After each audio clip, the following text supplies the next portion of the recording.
Uh, no, I did not accidentally hit the go live button early. This is just another one of those times. I've done this before when I want to do some prep work in advance because got a fair amount of chopping to do here. Because this is a fruitcake, which means got to chop up a lot of fruit. Well, dried fruit anyway.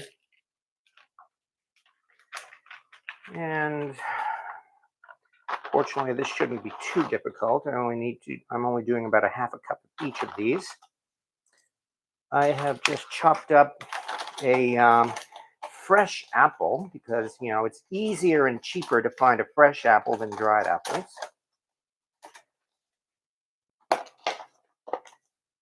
Good evening, G. Humphrey. Oh, I'm doing much better.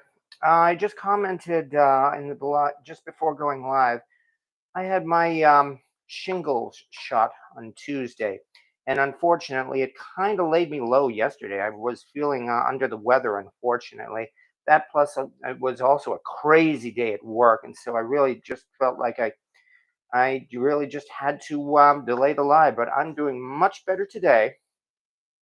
Seems like not all of those shots affect me like that, but this one definitely did. But even so, as I said, a day later, I'm doing much better. So that takes care of that. And right now, I'm just chopping up some dried pineapple.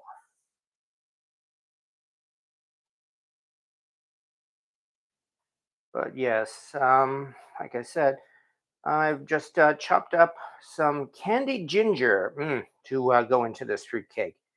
And I do hope you folks have had, if there's anybody here who has not had candied ginger, well, speak now or forever hold your peace because candied ginger is an experience.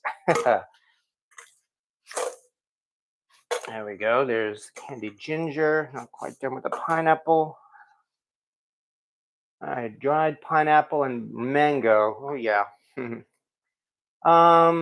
Yeah, I am going to use a little bit of rum in the baking of this cake to add flavor. But this particular one, the recipe is on my website, and I have the link to it at the beginning of this video. This particular one is a family-friendly fruit cake. It's when it's done, it'll be alcohol-free, meaning it's safe to serve to kids and to bring into work. I realize, of course, there are people who would serve their kids a rum fruit cake at Christmas. That's your business, and you don't have to state that in public. But even so, this recipe, which I have made on YouTube Live before, as I've said, it's one that I'm proud of. That's why I call it magical fruit cake, because it is a fruit cake that I do believe people would want to eat. Because above all else, I am not using, as I've described it before, that horrid radioactive gummy fruitcake mix sold in those gigantic tubs at Wally World. Yes, I have tried that stuff too, and yeah, I do feel it does live up to that reputation. Oh, Rocket Cave. I don't think I've ever had candy ginger. Yes, indeed. Definitely, it's an experience. I would definitely suggest giving it a try sometime. Fair warning, it actually kind of sort of burns your mouth. Not in the way that barbecue sauce does. I'm not even sure how to describe it, but it's that tingly effect of the ginger in it. So, but yeah, after you get used to it, you get hooked on it, and I certainly am. I just used some candy ginger for spiced bourbon punch for Thanksgiving. Was the bomb? Oh, that sounds good. Okay, that takes care of the pineapple. I'm trying to get 2.5 cups of dried fruit together. This makes one because I've got 3 more things to go, and that would be apricots.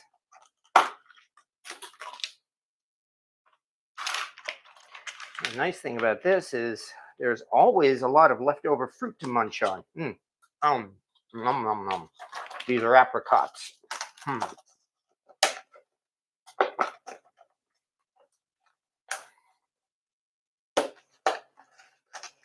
fact, maybe a couple more yet. Oh, yeah.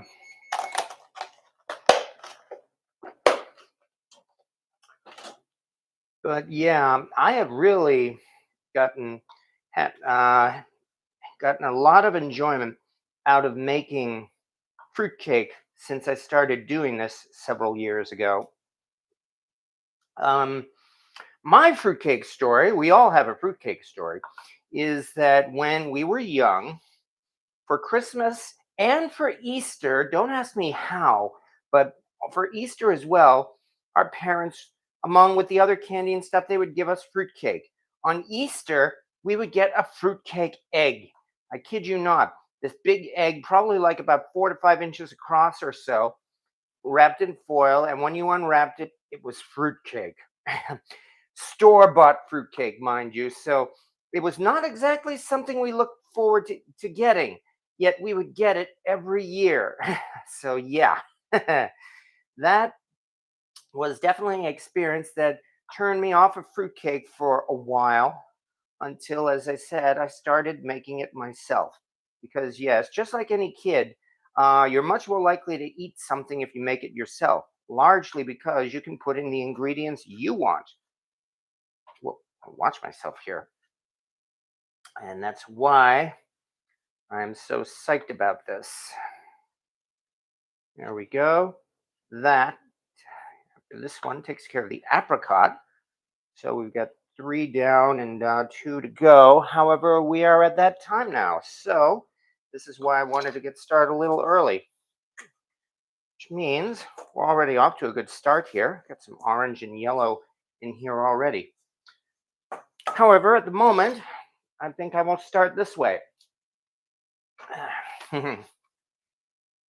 Hi there. Welcome everybody to my kitchen where I am once again doing my weekly cast iron live video here. Normally we do this on Wednesday, on Cast Iron Wednesday, like many YouTube channels do. Yet, just for personal reasons, I did have to postpone it last night. I'm afraid I was feeling a little under the weather. And so I just had to post an announcement saying that the live would be delayed until tonight. But nonetheless, I can only thank everybody for being kind enough to show up here tonight. So thank you, everybody who's dropped by here.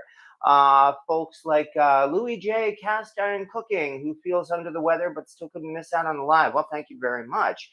Deep Hell Pal, Cast Iron IRL with Honey J. Badger. Boy, you've increased your name, that's for sure. Val's Black Cats Rules, Rick Stumbauer, Rocket Caver, and so many others. And hello, Judy W. The college I went to makes fruitcake in their bakery year round, and it's pretty good. Every other place, not so good. Yes, indeed. You know, as they say, it's the one that's made with love. And what am I holding in front of the camera? Why, it's a new toy that I just received in the mail today. So look at this.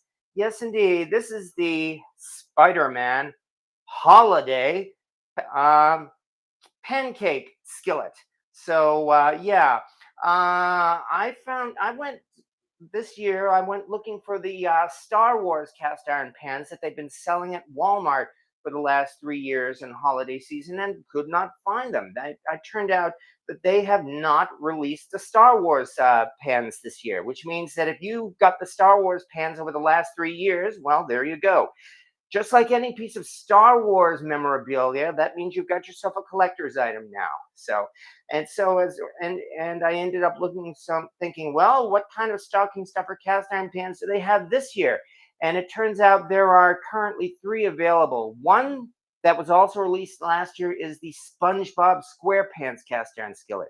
Another, as I found out, is a Hello Kitty cast iron skillet. And yeah, there are a lot of people who like Hello Kitties, so I'm sure they might actually want to go out this year. Go out and get one this year. And then browsing through, yes, indeed, I came across this. This is the Spider-Man cast iron skillet. It's just like the Star Wars and the SpongeBob ones. Let me see. In that it comes with pancake mix. The interesting thing is that they call it a hot. Let me There we go. They call it a holiday Spider-Man skillet. Not just a Spider-Man skillet, but a holiday Spider-Man skillet.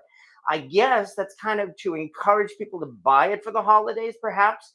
and I presume use it for the holidays with pancake mix. Yeah, Spider-Man, new. And what else does this say? Includes pancake mix, cast iron skillet. Other than that, it's got a nice round shape at least. I mean, unlike the unusual shapes of the Star Wars pans. And I already measured this compared to the Star Wars pans. This is about the same size as the Star Wars pans, meaning that this is probably about 5 inches across or so. Well, no, this is across 5 inches from one end to the other here, which means it's smaller than a number three size cast iron skillet. So, what's more, the design, well, obviously it's good old Spidey. What can you say?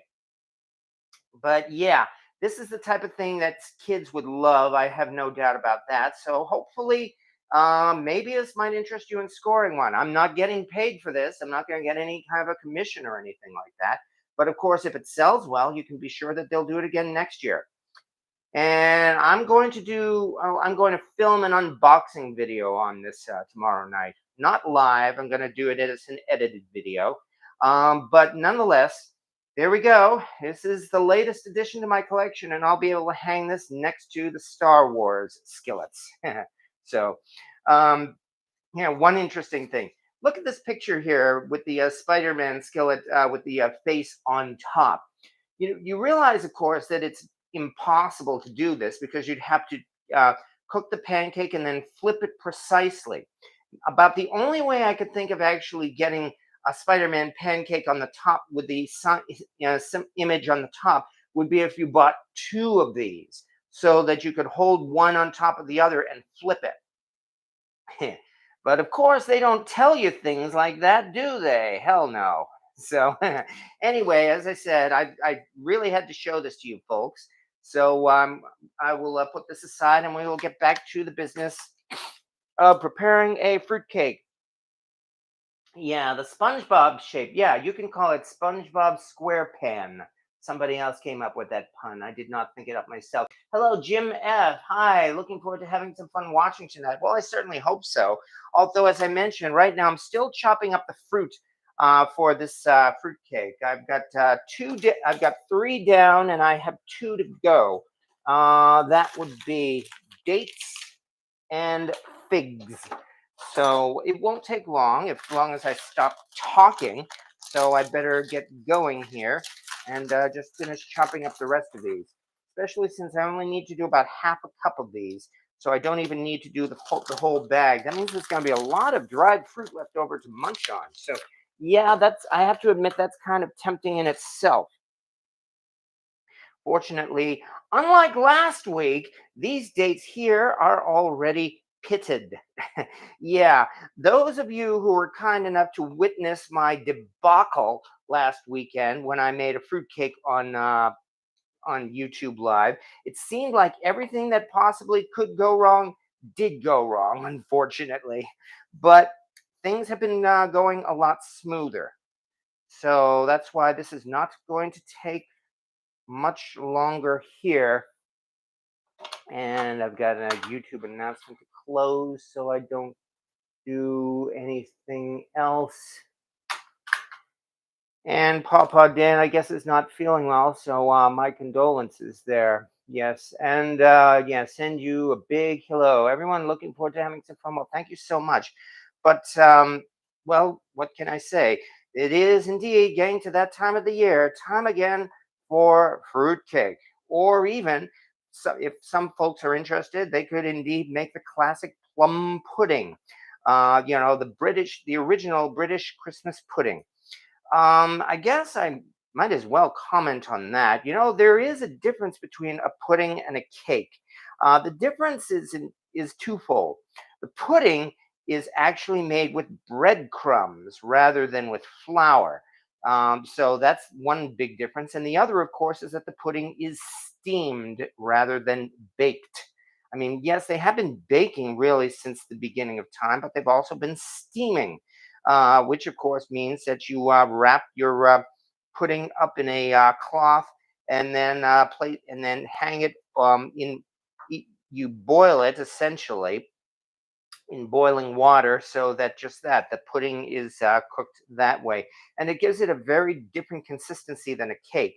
Not that a cake is anything bad, and I've made puddings quite a few times myself. In fact, I'm hoping like maybe by next week or so I'm going to make my annual recipe for figgy pudding, because I realized my figgy pudding recipe is, holy cow, something like 8 years old. That video that I put on the on YouTube about figgy pudding. Man, I'm getting old.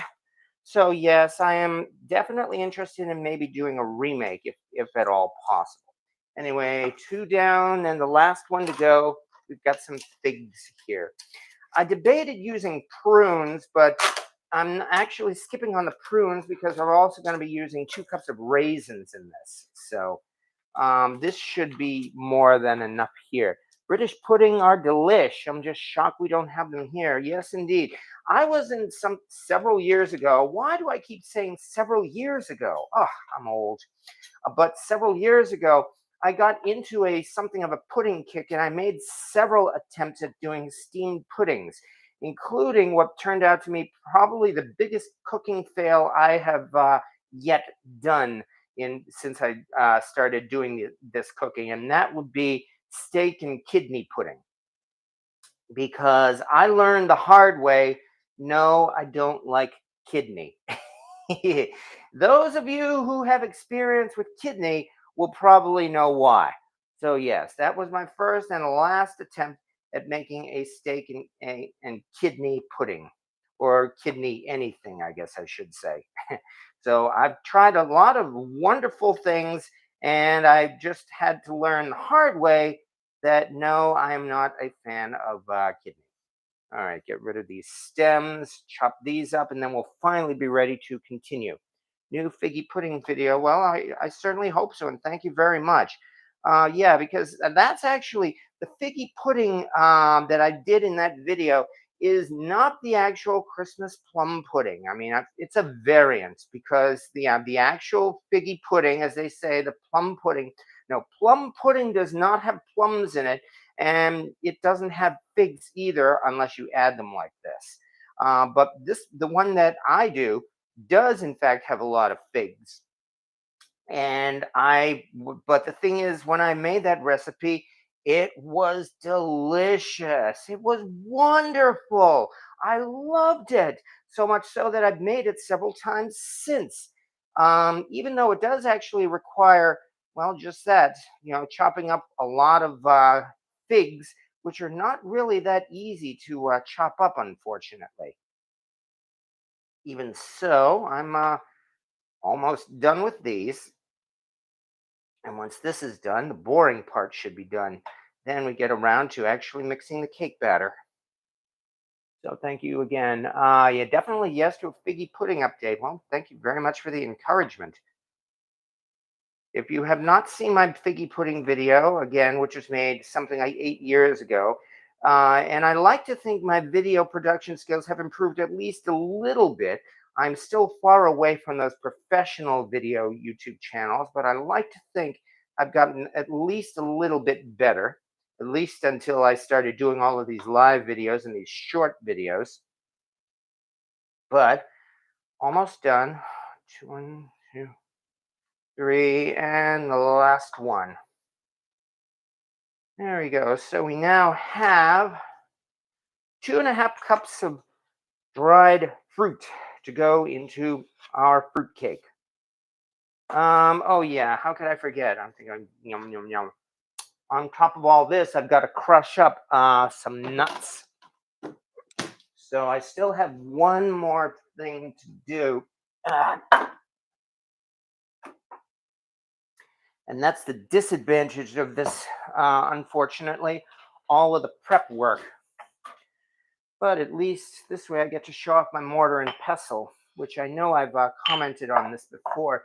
This was one of my first kitchen items. And this, in fact, was a gift from a coworker at the office. At one of those Christmas parties, he gave me this.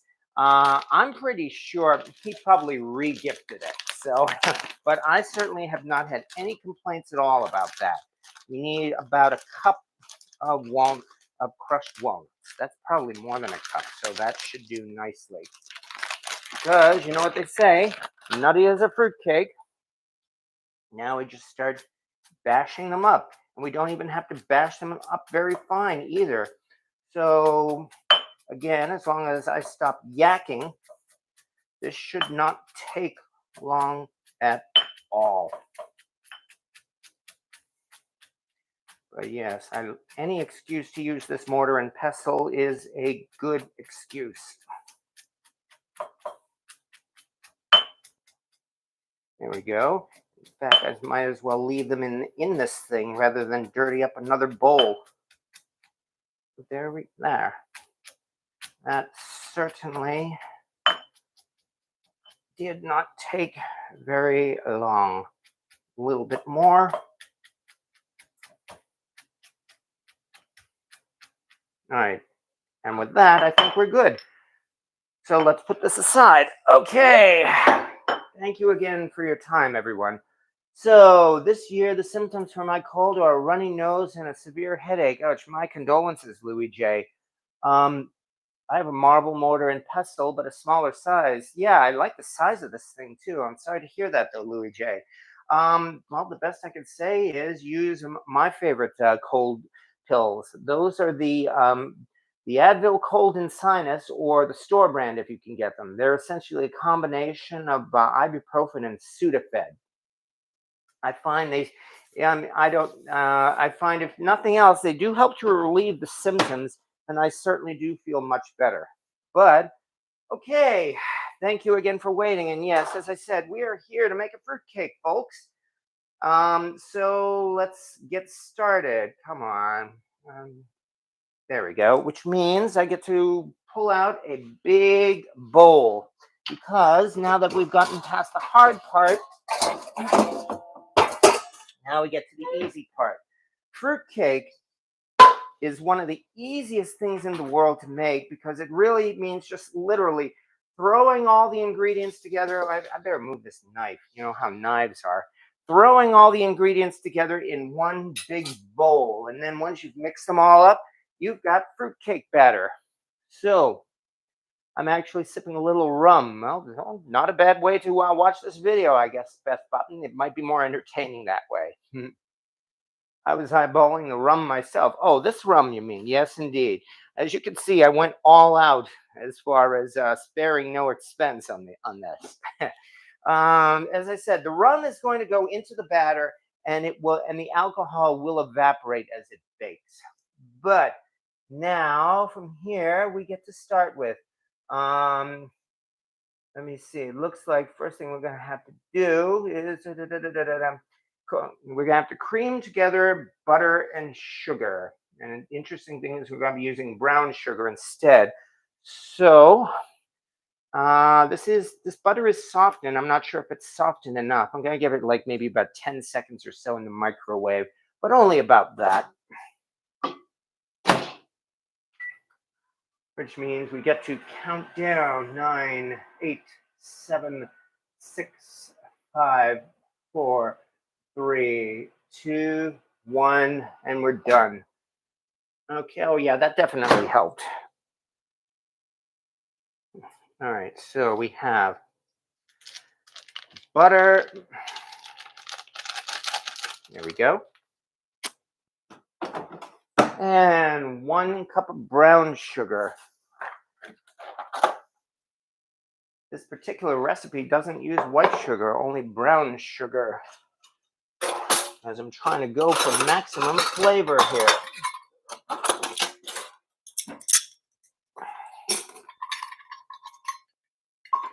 And where did my half cup go? Oh, I apologize. I seem to be less organized than usual tonight. I'm sure that's a shock to so many people. Here it is, 1/2 cup. Okay. We just go together with, there we go.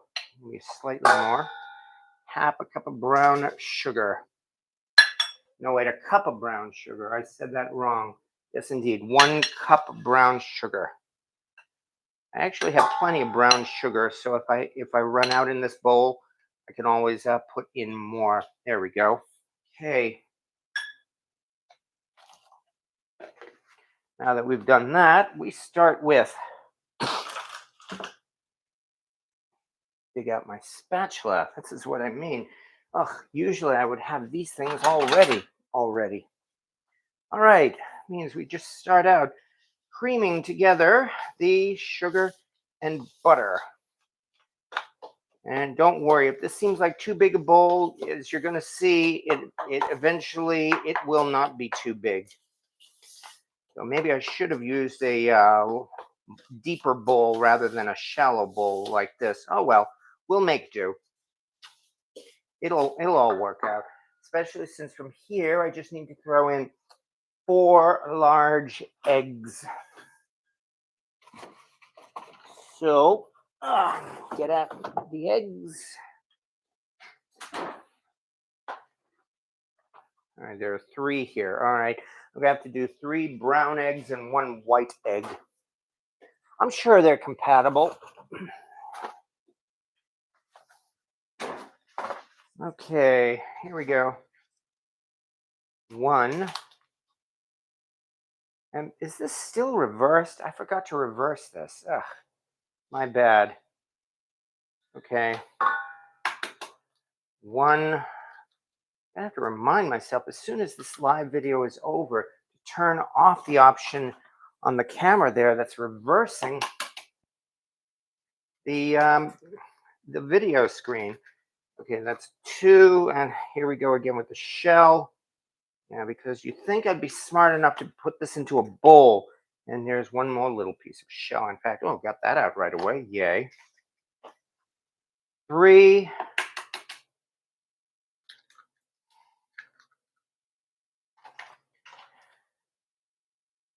And 4. As if I'm not under enough pressure. As it turns out, it seems that this fruitcake that I'm making here actually has a destination in mind, because I have a friend who right now, just from the way things are, she is actually at the Y, and those of you who know what the Y is know what I'm talking about.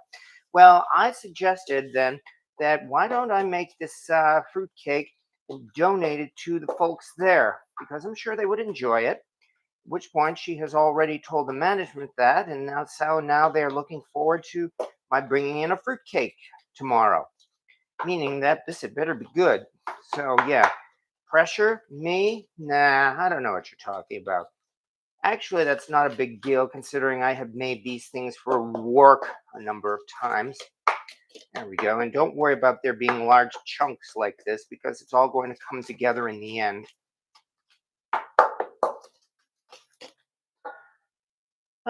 Soap and Lewis, but we're entering that off on weather, warm, cold, keeps people sick. Yes, indeed we are. Last couple of days we were in the 20s.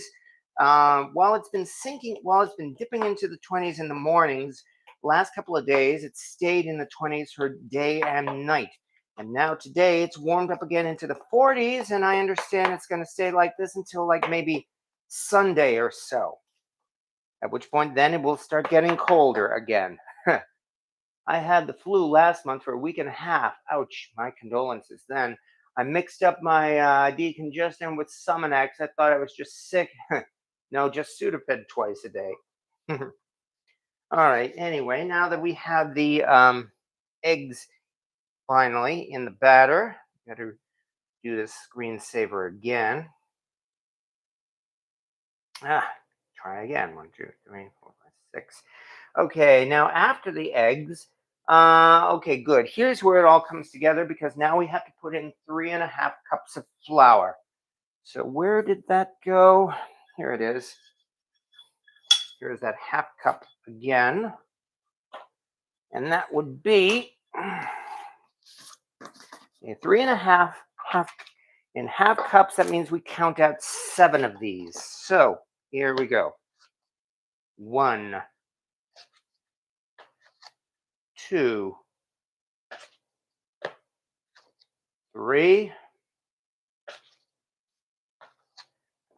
4. As you can see, I'm not exactly being exact. 5, 6, and 7. Yeah, this is the kind of baking I like. I know some baking is a very, very exact science. Fruitcake is not one of those, fortunately. That's another reason why this is one of the world's easiest recipes. Much like Thanksgiving turkey, it's almost impossible, almost, to mess up a fruitcake. At which point there's some say, yeah, that's because the fruitcake is never good in the first place. Anyway, start bringing all this together, and there will be more liquid to come as well. So if it still looks too dry, that's because we're not done yet. Because from here, we have more liquid. There's a starter at least, which means next. Okay, in fact, now we do a little bit more dry ingredients. About, it says half a teaspoon of salt. I always wonder how these little amounts of salt in these recipes, I mean, half a teaspoon in all of this, makes such a big difference, but apparently they do. So there's half a teaspoon of salt. Now, 1.5 teaspoons each of baking soda and baking powder.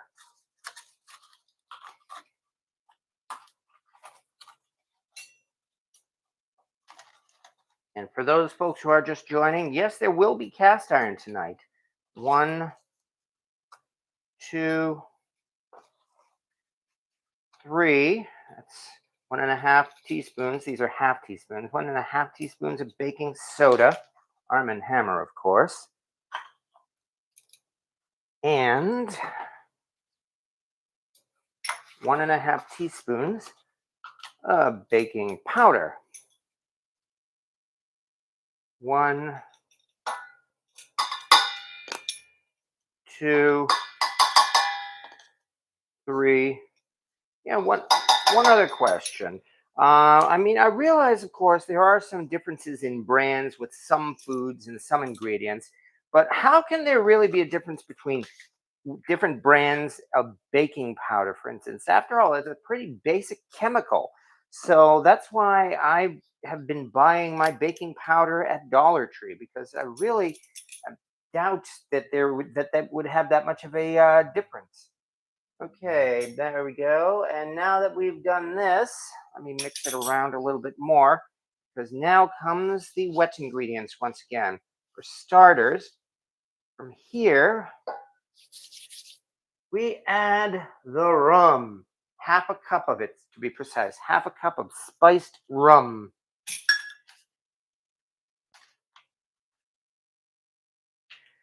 Captain Morgan's cheaper brother, in fact.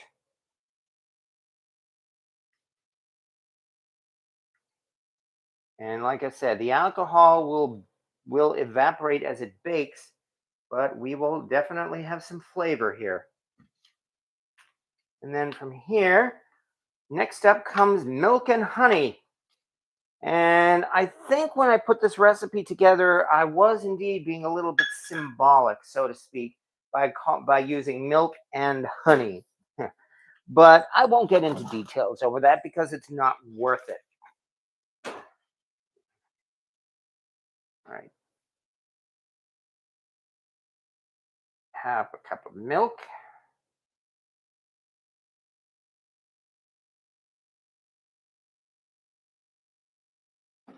And then half a cup of honey. And then after that, we will mix all this together, and then we will get into adding our spices.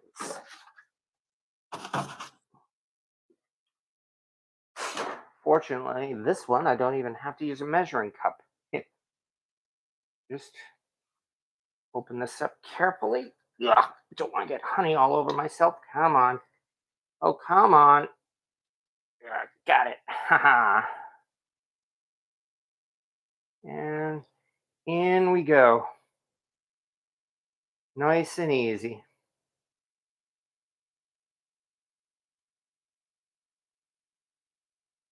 I will try not to spend all night pouring this honey in here. If I have to, I can always open up another one, fortunately. At this moment, I happen to have a lot of honey. I had picked up a larger container of this cheap at, I think it was Ocean State Job Lot, or maybe it was a flea market. I forget which. All right. In fact, I think I'll let it settle again and then I'll open it again. However, there we go. Now we have more liquid, including the milk. So that will help all of this come together into something much more resembling a real cake batter.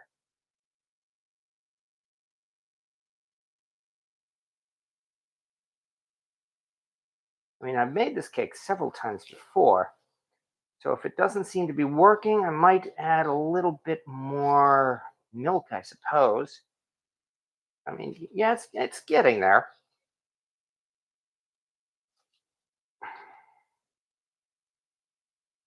So far, so good. Let me double check the ingredients here.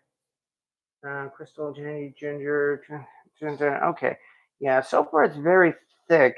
I think I might add just another dash of milk, or maybe even rum, just to loosen it up a little bit more. There we go. That should be enough.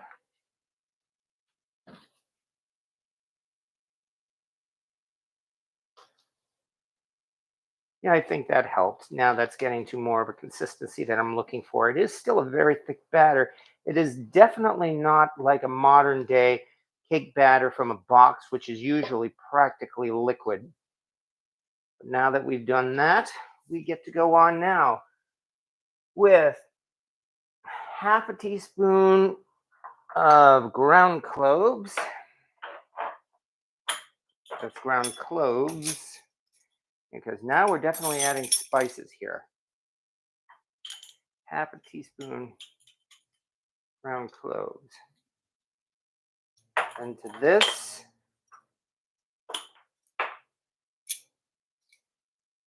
2 teaspoons of ground cinnamon.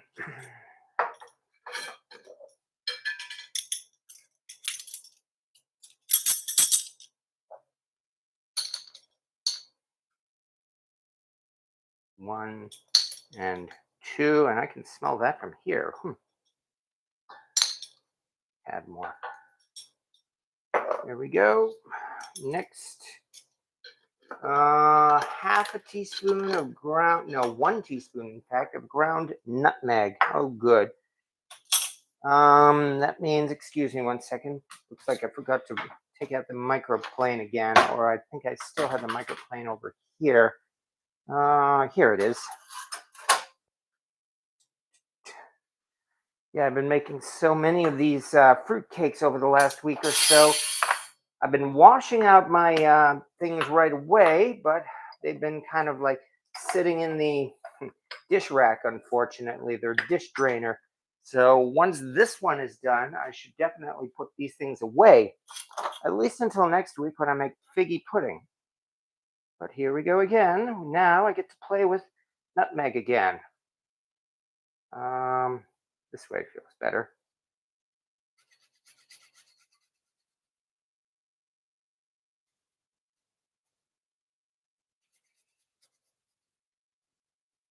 And this is another good excuse, again, to grind my own nutmeg because it's nice and easy.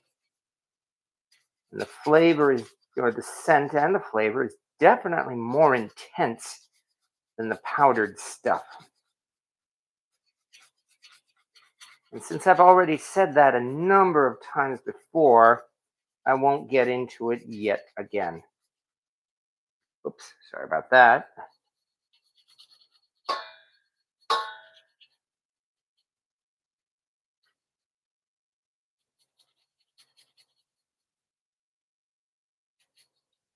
Okay. Now I think we're good. Okay. Put this away. Let's put this nutmeg away. And then I do believe we're at the final ingredient, which would be ground cardamom. Let's check that recipe again. Come on, you. Sorry, 1 second. 2, 3, 4, 5, 6. Okay. Nutmeg, yes, indeed. 1 teaspoon of ground cardamom.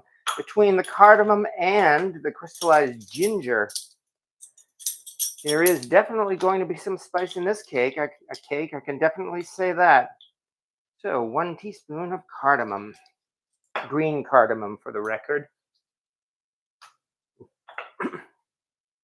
And finally, after all that, now I get to dig into the fridge again because next we get to zest 1 orange and 1 lemon. And that'll be everything. Except for the fruit, of course. Okay, so pull that off, and this, get the microplane out once again. Now we get to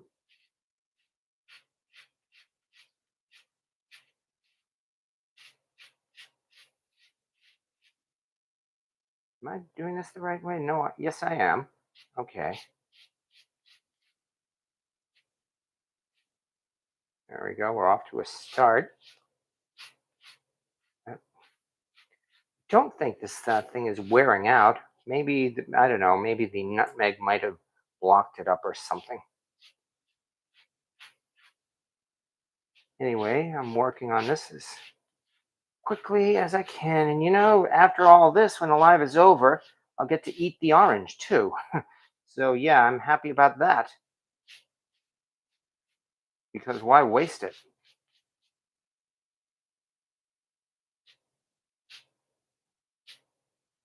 Whoever invented zesting was something of a genius. Because, orange peels are so bitter. How did they come up with the idea that extracting the skin from bitter orange peel would infuse such wonderful orange flavor into the food and not the bitterness? So that's why, as I say, it's genius. There we go. We are actually just about done zesting here. This orange anyway. Finally, the lemon. And that will pretty much cover our ingredients, except of course for the filling, which is coming up. There we go. Next is this lemon. Oh yeah, I can smell the lemon too.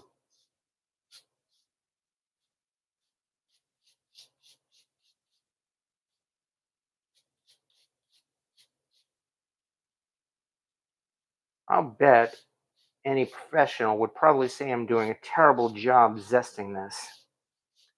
Well, the important thing is that it works and that I'm getting the zest into this bowl and not all over the place, which is one other reason why I chose such a big bowl.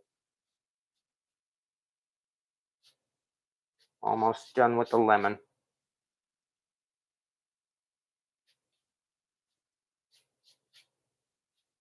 All right, I think we are done with the lemon, in fact. Not quite. A little bit more off the top. Try not to zest my fingernail while I'm at it. Okay, I think now we have it. Phew. So, let's mix all of this together. All right.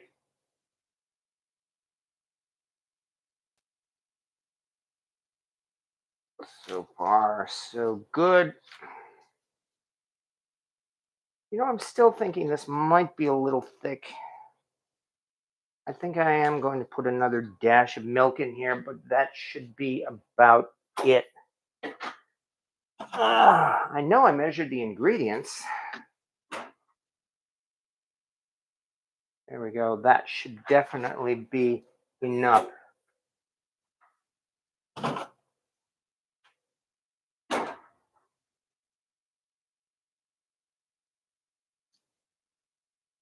There we go. That's more like it.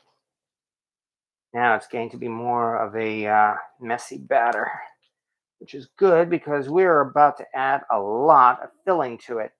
And while I've been waiting here, got a Wagner National #9 real cheap off eBay this week. Got the cut off and it's chrome. That's interesting. Not too happy about it. Probably why it was so cheap. Well, I guess if you don't like a chrome, and I don't blame you because I know the chrome wears off easily. So also, when making my bread, it is very important to add salt even to a sweet bread. Otherwise, it's very stale or bland in flavor. Crazy how salt works in baking, isn't it, though? So, yeah. When I made that post on my Facebook page about, about the crust I used in that pumpkin pie from Tasting History, that was the first in all the years I've been on Facebook. This is the first of my postings. I can definitely say that, unfortunately, has gone viral. Literally, I've got almost, according to the statistics, I've got almost 1 million views on that stupid post. I mean, I've made all these posts about all these recipes and short videos and everything else, and that has to be the one that goes viral. And so as a result, people are really tearing me a new one there because of the fact that my crust didn't turn out so great. Well, what can I do? Not like I'm going to curl up in a corner crying over it or anything like that. Here's the rest of the honey. There we go. That should help. And now, finally, I think we are ready. So thank you again for your patience with all of this, folks. Especially since I started 10 minutes early. So we're actually already almost 50 minutes into this live video. But we're at the point now where we get to add the fun stuff. And that would be, well, even before the fruit, candied citrus peel. That unfortunately I had sitting out, so it's dried out a little bit more than I wanted, but even so, it is still full of flavor. And what's more, it's going to bake in the oven, so I'm not worried about that at all. But yeah, I already did my bit about candied citrus peel. I did a couple of videos on it last weekend and another one on TikTok that I just posted this morning.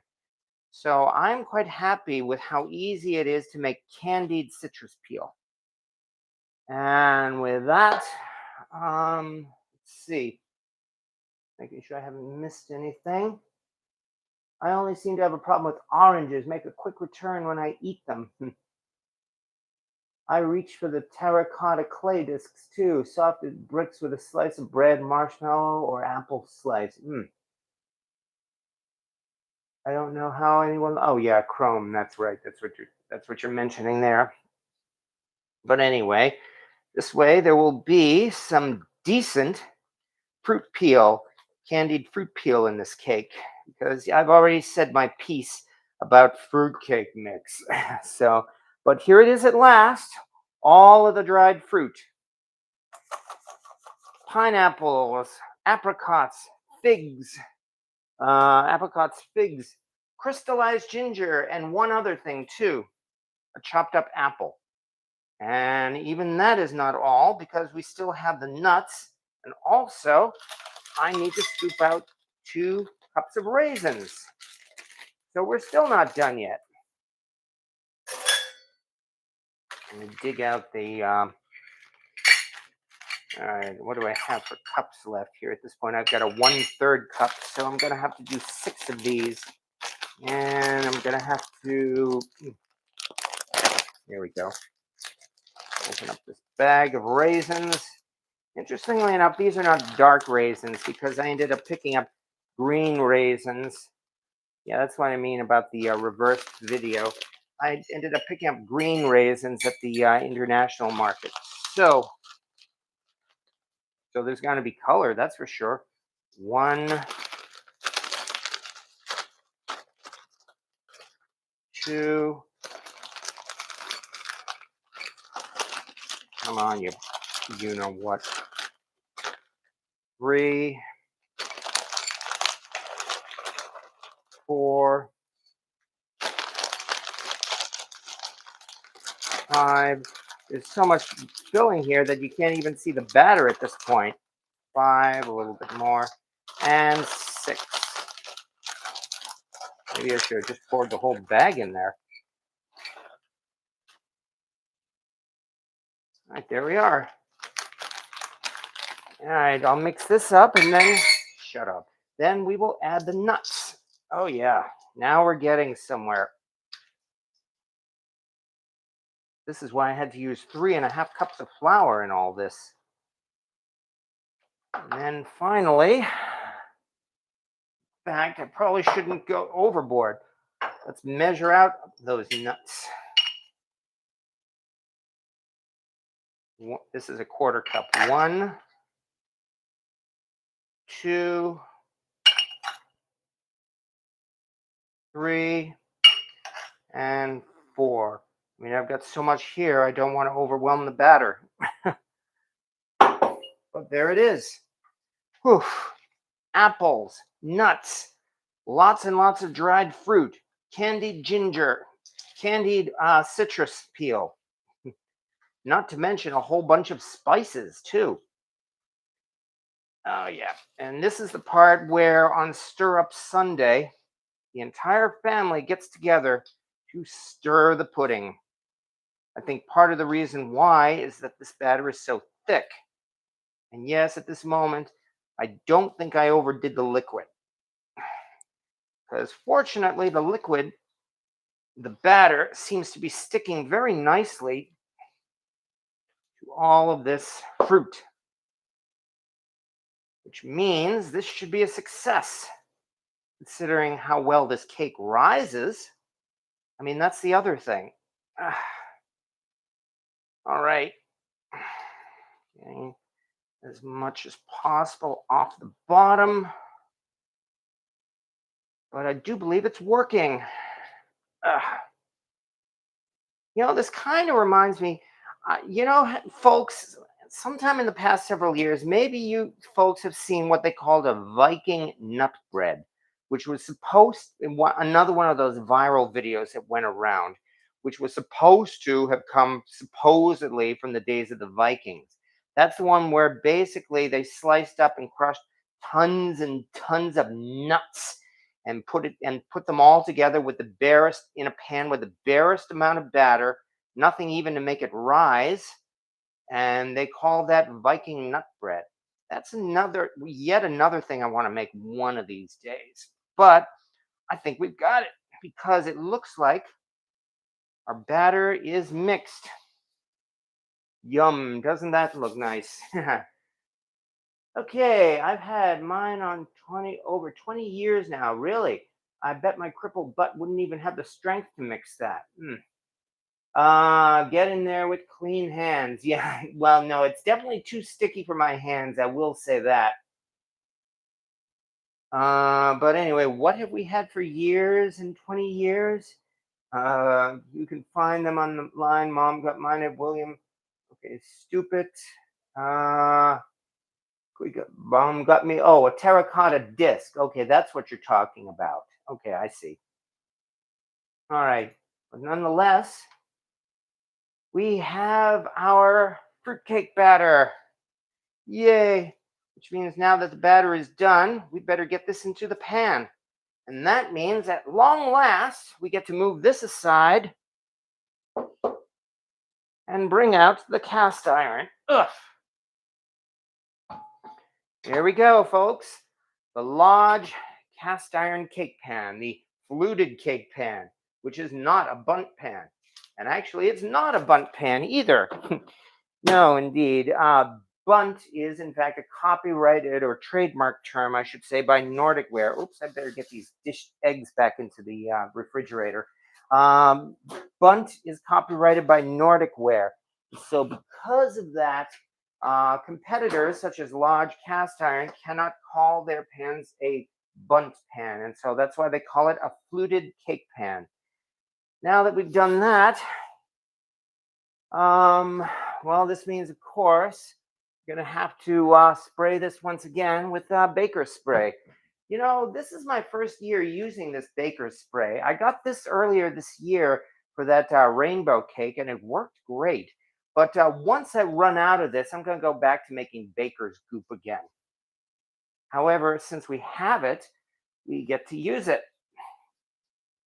And that means, yeah, because this stuff actually dissolves nicely. I have yet to see it, any of this, the residue of this stuff on a finished cake, which is good.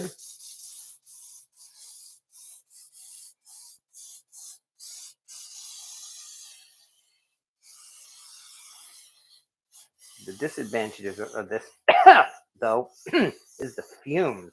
Holy cow.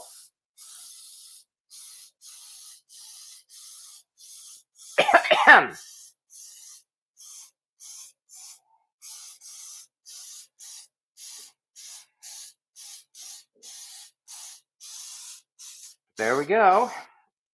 Now that I've sprayed, am I out of it? Did I just run out? Oh, it feels like there's more. Did I break it maybe? Well, I don't know, but I finished it just in time. I guess I am done. Okay, well, there's a sign if ever there was one. Nonetheless, here it is. So let's get this into the cake pan as quickly as possible.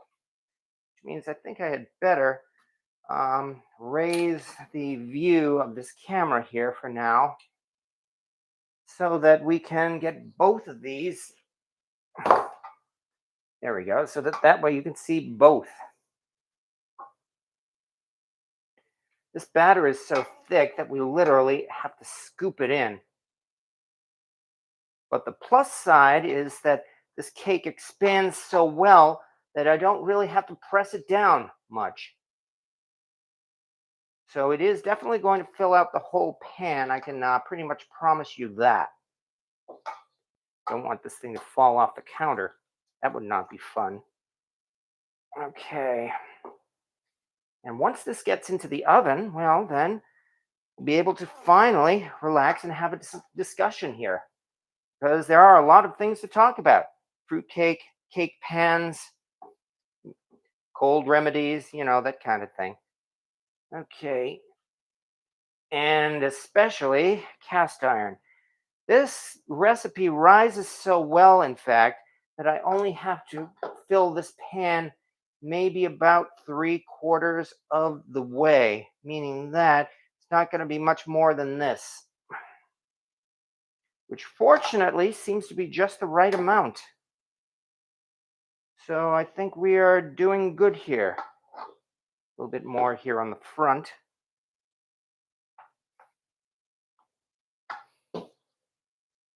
And I don't want to waste any of this batter because it has all of those nuts and that filling and everything in it. There we go. Yeah, it fits just right. Almost as if the recipe was designed to be used in a cast iron cake pan. Who'd have thunk it? All right. And there we are.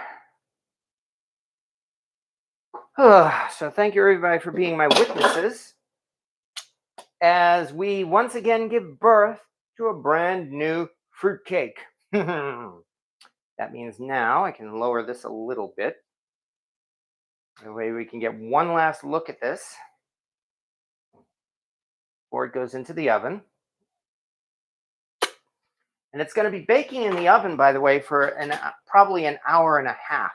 So unfortunately, it is definitely not going to be done by the time this live video is done. Okay, the oven, by the way, is only at 300 degrees. Ugh. But there we go. Saw the second one as well. Okay, let's see what I've missed here. Where did my mouse go? Here we go. Okay. Oh, thank you for your time, everybody. Now I can finally get down to comments here, such as, where did you find your second iron lizard? Oh, yes, you're talking about these. Let me move in. In fact, I'm sorry to say that neither of these are the original one. Yeah, because for the last several years I had had a cute little cast iron salamander, and I kept him in my oven so that he could supervise as the food cooked. Unfortunately, I have to say I lost him when I moved last year, regrettably. Um, yeah, it was my own fault. I think I literally forgot to take him out of the oven, and so when I moved, he stayed behind, unfortunately. And I missed him. So over the course of the summer, I kept an eye out for a replacement, and I ended up finding, of all things, a set of two of these lizards. It's nice and thick and heavy. I'm not so sure if this is actually cast iron, because after I put these two little kids in the lye tank for about a month or so, when they came out, they were very bright and shiny, which kind of makes me think maybe they were steel rather than iron. However, I've seasoned them up nonetheless, and they do look pretty nice. You still have to give them a proper christening and a proper name as well. But yes, those are indeed my new mascots. Okay, that was a mental visual that I didn't need, giving birth to a cake. Well, what can you say? When you consider, of course, the old joke that there is only one fruitcake, and that it is passed on from person to person all over the world during the holiday seasons. Well, now you can think that we played the role of Dr. Frankenstein or Dr. Pretorius, if anybody remembers him, and we are giving birth to another fruitcake, bride of fruitcake. It's alive! It's alive! Frickin' frack. Well, possibly. Are you in Wisconsin State? Okay. We have Shadow Walker XM. We have a local company that has started to make them in the last few years. I guess they're fruitcakes, I presume. I've heard really good things. I guess I will be getting one as I can't bake at all. Well, this isn't hard, but nonetheless, if you're going to get a fruitcake, I definitely would recommend a locally made one. Not just for the excuse of, buying local, of course, but usually because it would be better than a Walmart fruitcake. Although, here's a confession: Walmart fruitcake isn't bad.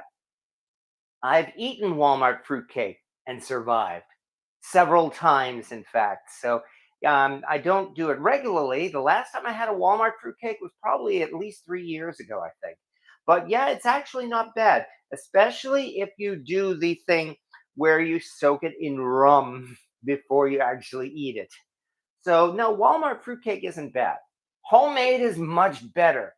And if you want to eat locally, as I said, if you want to buy locally and get a fruitcake from your local baker, that would certainly probably be the second best choice next to making it yourself. Clico, there's an older bakery near me that does nut breads, or maybe that's what you're talking about. Nut breads, I guess. What's in the baker's spray seems to work well. I don't know. All I know is that that is the Price Chopper store brand version of Baker's Joy, because of course they have it on the shelf sitting right next to the Baker's Joy. So I would think that if you look up the ingredients of Baker's Joy, then you will see what is in that baker spray. But yeah, it does seem to work well. Although I don't want to get spoiled, I think. As I said, now that that one is out, I will have to go back to doing it the old fashioned way and making baker's goop, which I'm actually looking forward to. I only started getting at baker's spray after I tried making that rainbow cake, and I have a recipe, and I have that video from summer of this year, where it turned out my usual method of preheating the cast iron pan didn't work. So that's why I had to go with this method instead. Scandinavians still make that kind of nut bread. Had a Danish grandmother. Oh, good. Then you've heard of that Viking nut bread. Yeah. It's one of the many things I'm really interested in trying one of these days. I've got a list so long of things that I need to try. I realize everybody does, but I'm the guy with the YouTube channel. So that means I should technically have an excuse to actually do these things. And I hope I will one of these days. I only see no problem with that. I vouch for the terracotta clay discs. Softened BS bricks with a slice of bread, marshmallow, or apple slice. That's why I won't buy cast iron. Oh, yeah, this is where we're talking about the chrome, that's for sure. Going back Saturday to that same spot last week, I hope lightning strikes again. That was my best fun cheap hunt. Well, it sounds like you've got a good place to hunt for cast iron, Cynthia. Congratulations on that.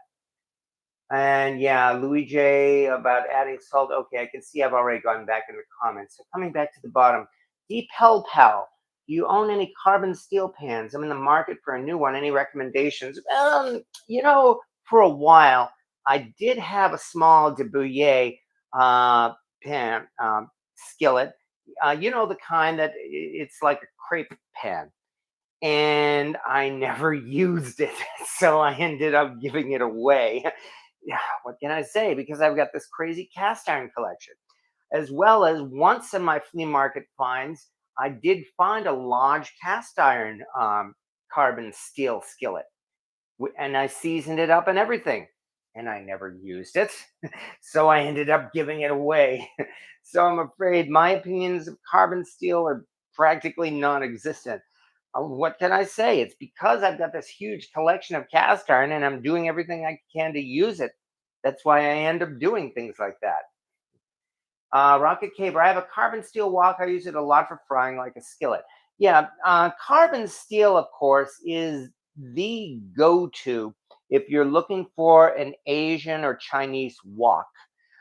In that, yes, they do have thin cast iron woks, but of course, carbon steel really seems to be the way to go if you're going to get a traditional wok of that kind. Frank, Star of Chaos. Yes, that. Oh, yeah. Is that a snowflake you wear on a chain? Yes. No, you're right. This is called the Star of Chaos. Look it up, and well, there will be your explanation. I've been accused of being a Satanist because I wear this. No, I am not a Satanist. I won't get into detail about that, but I do feel sad that for folks who assume that anything they don't recognize must be evil. Other than that, look to Louis J for carbon steel. Yes, exactly. So I will check out his. Yeah, that's right. Lico, I'm in Western New York. Can you explain the flavor of your fruitcake? Oh, it is definitely a spicy flavor. I mean, what can I say? I mean, when you consider, as I said, I included those spices in it, like the candied ginger, like the cardamom, the cloves, the cinnamon, and also the honey and the rum in there too. That all definitely comes together and does give it a nice spicy flavor. In fact, here's the truth. I have made this very same recipe, magical fruit cake. The link is right on the description of this. I have made this without the nuts and without the fruit, just the cake itself. And it turns out to be a good spice cake. In fact, if I remember, I made that one year for my parents for their anniversary. And yeah, so it makes a pretty good spice cake on its own if you want to just make the cake and not add all of those spices, not add all of that fruit to it. So don't eat the rotisserie chicken at Walmart. Trust me on that. I will keep that in mind, Frank Roger. I will say that. I have had rotisserie chicken from Price Chopper, which isn't bad.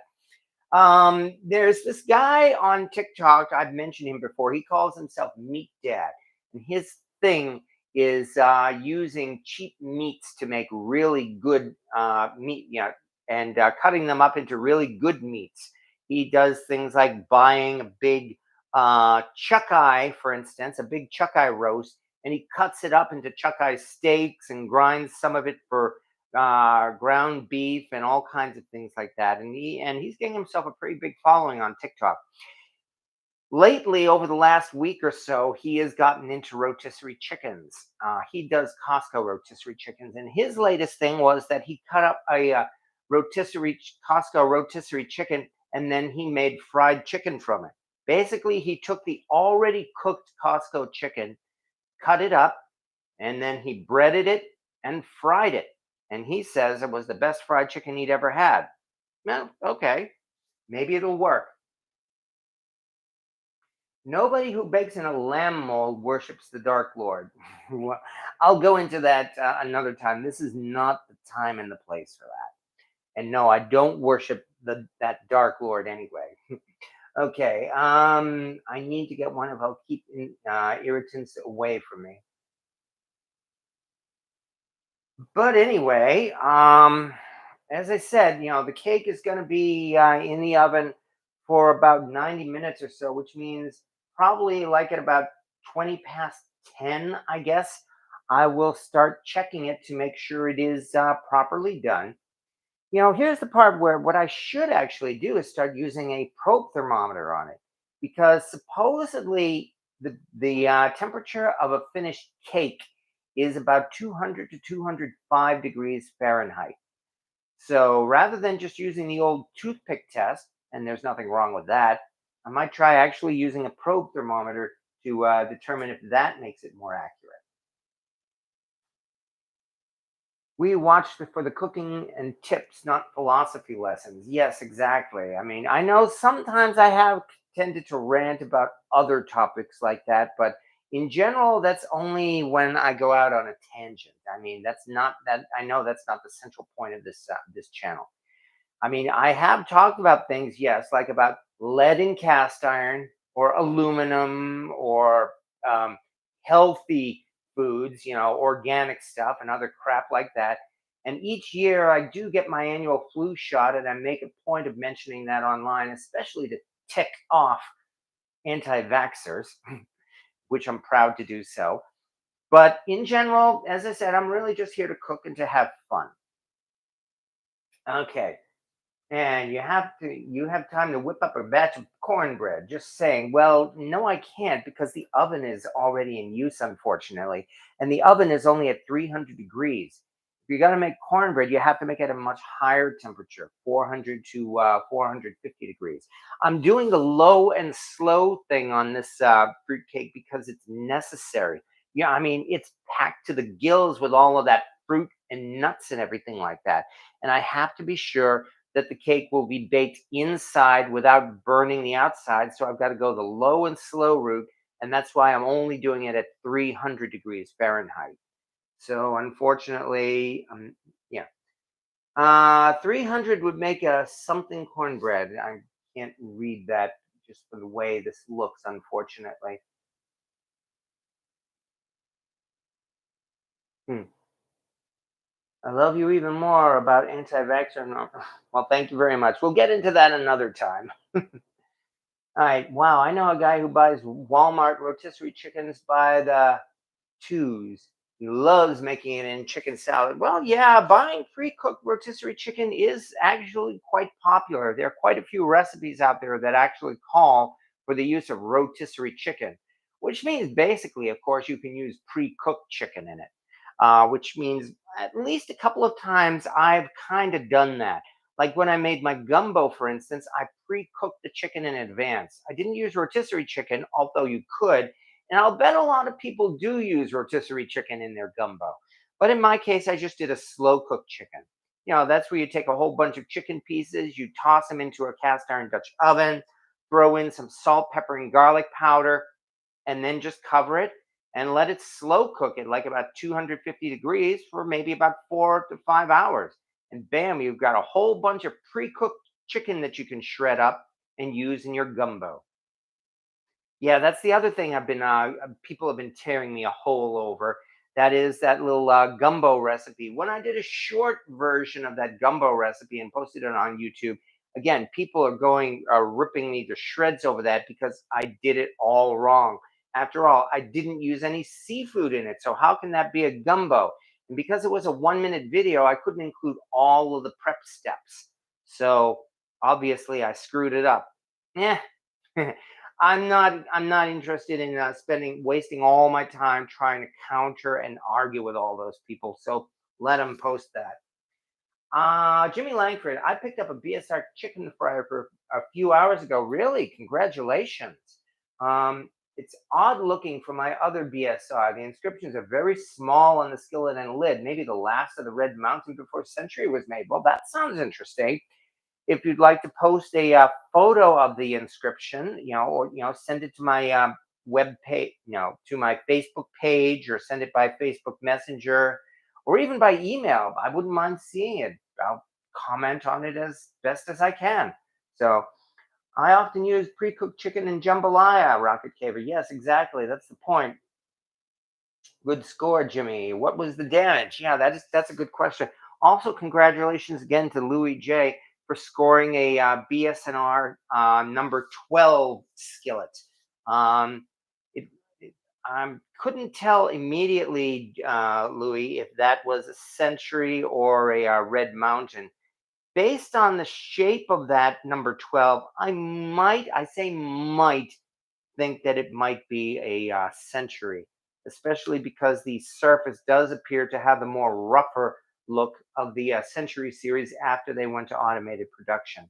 But I don't think I can be absolutely 100% sure, especially since all I did was just look at the pictures you posted on a video. So I can't really judge that.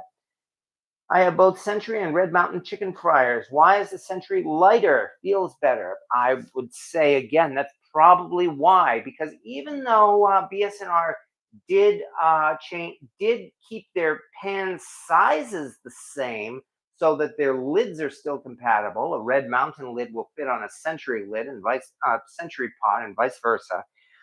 They did in fact go to automated production rather than using handmade pans. So it's entirely possible that they may have actually ended up producing pans that were very slightly lighter than the Red Mountain series. I can't really say I can feel a difference between my Century and Red Mountain pans. So, but if you say you can, well, I won't doubt you on that.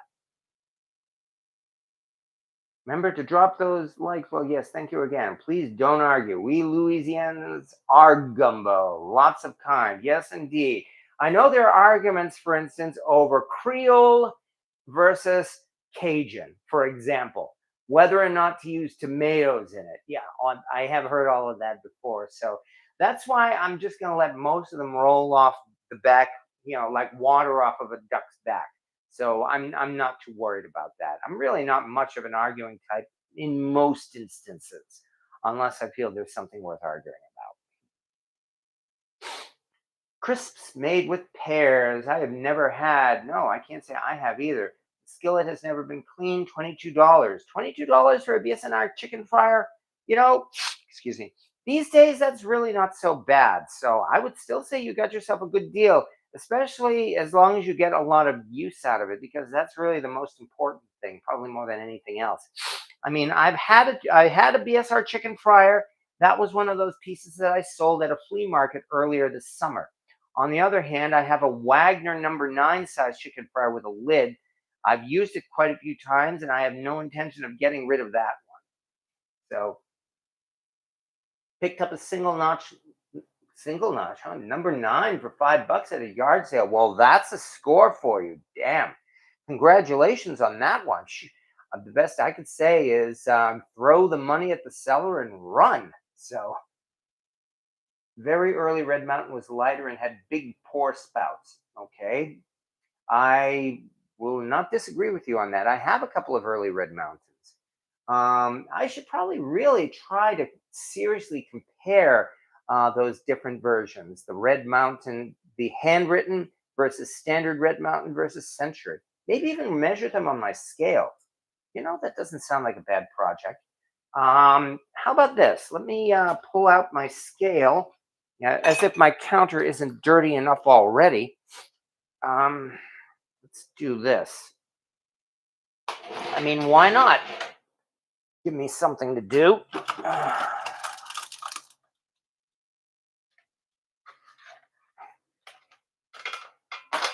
Let's see what happens. How about that? Although I've got to get an extension cord and plug in this scale. Let me dig one up as quickly as I can. Okay.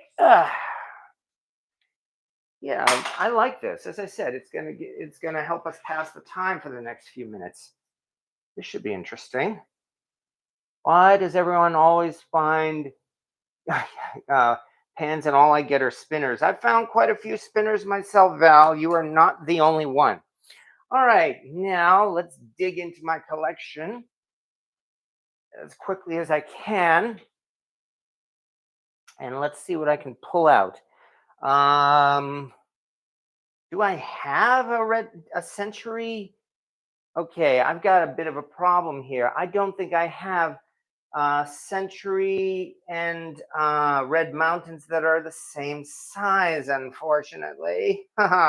So I don't know how well I can do a comparison of this. The best I could do, I think, are these two number sevens, maybe? Okay, well, if I can't do this, then the least I can do is let's measure a couple of things anyway. Try not to break these. How about that? Okay, I just realized, unfortunately, as I said, my collection does not have many duplicates despite all of those number eights I have. So this is not exactly an exact comparison. However, let's see. Here is the S series of the Red Mountain, which likely comes maybe from the handwritten era to 1930s or so. Now, this is the 7S, which is in fact the same size as the number 6 Red Mountain. Let's turn on the scale here. And I'll turn on the scale. And according to this, it weighs at 3.591 or 2 pounds. And if I change that to ounces, 57.47 ounces. In fact, if you like, I'll even get a little closer here. Is my screen still backwards, folks? I just realized again, is the screen still reversed? But this should say 57.49. I'm definitely going to have to change this. No backwards. No backwards. Oh, good. It doesn't look backwards. Okay, good. Then I guess it's only on my screen. Well, that's a relief. Okay, so as you can see, 57.49 ounces. 3 pounds. Here we go. 3 pounds, 9.4 ounces. And this is the 7S. Then on the other hand, we will move to the 7 Red Mountain, which is the handwritten one. Old Lightning, which I've shown off quite a few times. This one comes in at 3 pounds, 12 ounces, or 12.4 ounces. So it's definitely bigger, but really not that big. This was 3 pounds, 12 ounces, whereas this is 3 pounds, 9 ounces.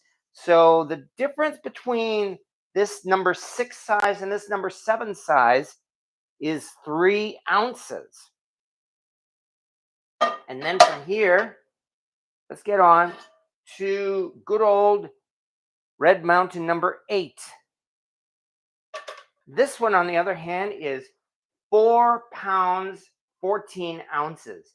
So this Red Mountain number 8 is almost a pound heavier than these Red Mountain number 7 pans.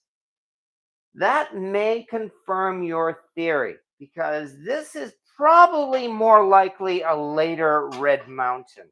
I've since, especially because of the standardized way of this 8C here, I would tend to think this is probably from maybe the 1940s to the 1960s for Red Mountain.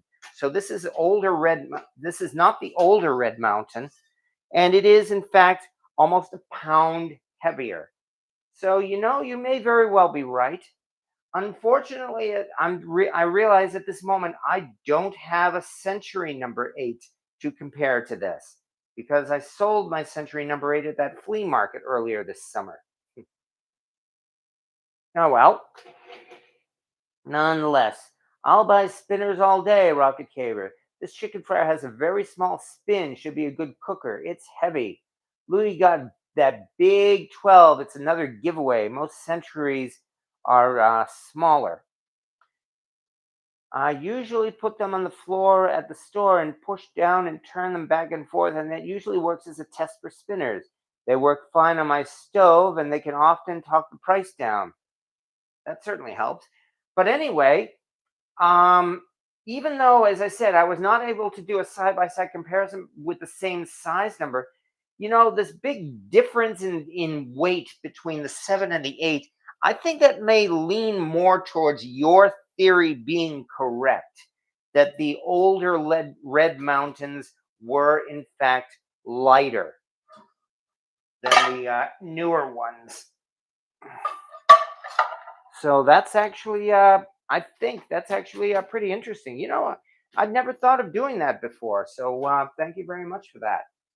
All my BSRS Century series, David Craig. Go ahead and use them. They are great kitchen users. Cynthia Wesley, I have not and will not buy any spinners because I have a stupid glass top stove. Well, my condolences. The best I could say is that at some point or another, maybe you'll be lucky enough to be able to upgrade. Um, I believe you're retired, if I remember right, Cynthia, though you don't have to get into details about that. But maybe, and as I said, maybe at some point you might be able to upgrade at least to an electric, perhaps.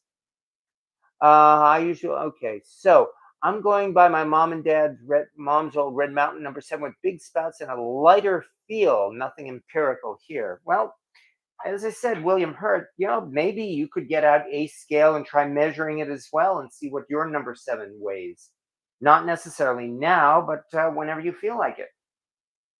There is a gas stove and a standard electric stove are more forgiving. Yeah, I mean, I've already ranted and raved about this gas stove here. What it is and still is something of a learning curve getting used to it, but it is definitely a learning curve I've been enjoying. I could say that much. All right. I love big ears. Big ears, noodle noggin, big ears, noodle noggin. Okay, folks, I think we are getting into that time because it is going on 20 past 9. I did start the live early, and that's saying about an hour and 30 minutes as well. So, and most importantly, the fruit cake is in the oven.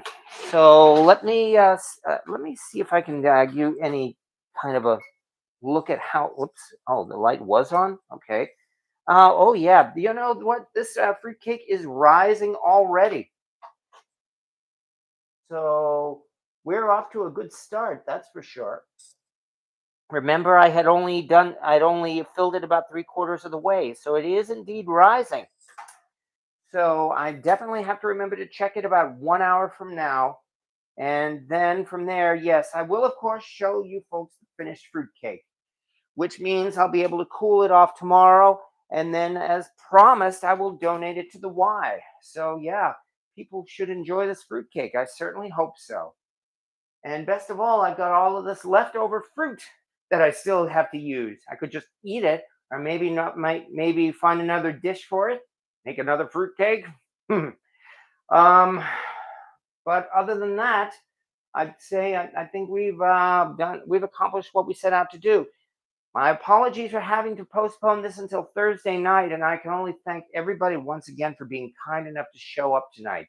Um, Especially all you folks here who are regulars here. You folks like Kimberly Miller, and hello to I can't pronounce that MTH Machining, for instance, and thank you very much, and of course Cynthia Wesley. So yes, I'm gonna wear it out before I get a new one. I don't doubt you that. And Val's Black Cat's rules.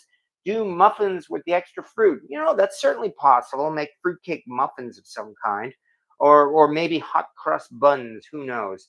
Okay, but see, I'm more than happy to share my day with you because it makes it so interesting. I mean, I do say this every week because I mean it every week. It's you folks here who make these live videos so much fun. I mean, being able to do this live, for instance, I've been doing this on TikTok recently, as you know, and it's not quite the same because there is less interaction, I'm afraid.